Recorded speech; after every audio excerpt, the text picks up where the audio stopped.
So first GST పోర్టల్లోకి login అవ్వాలి. Login అయిన వెంటనే మనకు క్రెడెన్షియల్స్ అడుగుతుంది అండ్ క్యాప్చా కూడా అడుగుతుంది.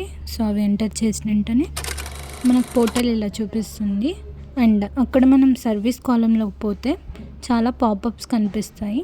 దాంట్లో రిటర్న్స్, ఇన్ దట్ రిటర్న్స్ మనం ఫైల్డ్ ఫామ్స్ చూడాలనుకుంటున్నాం కాబట్టి వ్యూ ఫైల్డ్ ఫామ్స్, దాంట్లో మనకు వచ్చేసి ఏ ఫినాన్షియల్ ఇయర్ రిలేటెడ్ రిటర్న్ మనకు కావాలి అండ్ రిటర్న్ ఫైలింగ్ పీరియడ్లో మంత్లీ రిటర్నా, క్వార్టర్లీ రిటర్నా and next for the month and ఏ రిటర్న్ కావాలని మనం సెలెక్ట్ చేసుకోవచ్చు.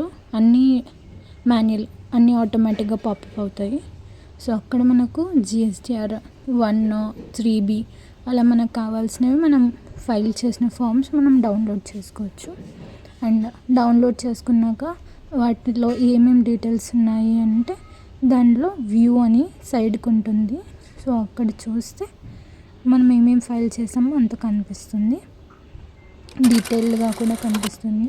కావాలంటే వాటిని డౌన్లోడ్ చేసుకోవచ్చు.